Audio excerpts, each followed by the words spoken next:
संगीत सावन का महीना था। शाम का धुंधलका धीरे धीरे रात में बदल रहा था।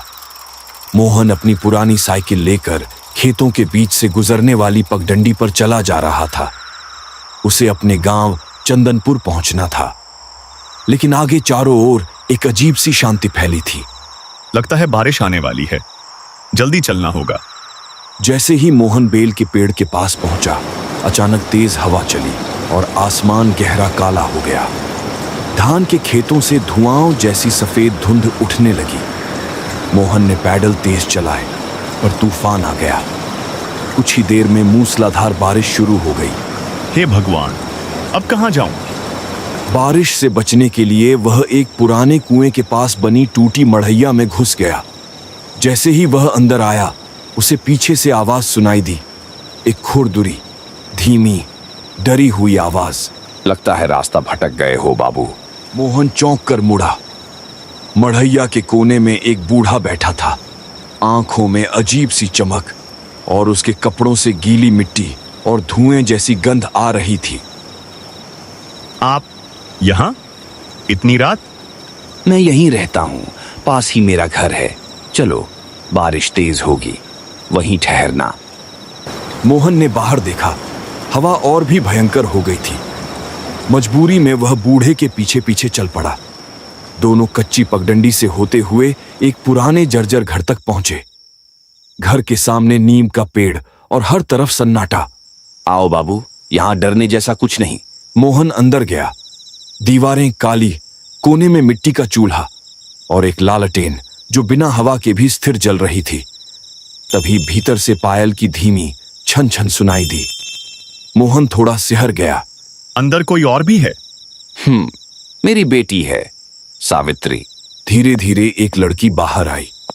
गुलाबी साड़ी, लेकिन चेहरा ओढ़नी में छिपा हुआ। जैसे ही वो पास आई, मोहन को कच्चे खून जैसी सड़ी गंध महसूस हुई। बैठिए बाबू, मैं चाय लाती हूँ। मोहन ने देखा, लड़की के पैर जमीन को छू ही नहीं रहे थे। वे थोड़ी ऊंचाई पर तैर रहे थे। ये कैसी? रात को ऐसे सवाल नहीं करते। गांव की रातें बहुत बात जानती हैं। बारिश थम चुकी थी, लेकिन मोहन के भीतर डर बढ़ रहा था। बूढ़े ने मोहन के लिए बिछावन डाल दिया। सो जाओ बाबू, अभी बहुत रात बाकी है। मोहन लेटते ही नीम के पेड़ के पीछे से किसी बच्चे के रोने की आवाज आने लगी। फिर पायल की तेज झंकार, फिर एक स्त्री की चीख। ये कैसी आवाजें? अचानक मोहन की आंख खुली। उसके सामने कमरे के बीचों बीच कोई लटका हुआ था। गले में फंदा, पैर हिल रहे थे और वहीं लड़की वाली सड़ी गंध पूरे कमरे में फैल रही थी। हटो। वह आकृति गायब हो गई।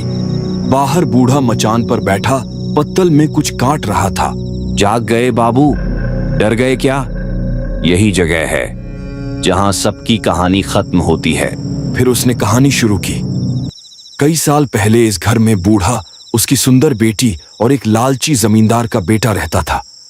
जमींदार उस लड़की पर बुरी नीयत रखता था। एक रात वह लड़की को अकेला पाकर घर में घुस आया। लड़की ने चीखकर पिता को बुलाया, पर तब तक देर हो चुकी थी। लड़की ने कुएं में छलांग लगा दी।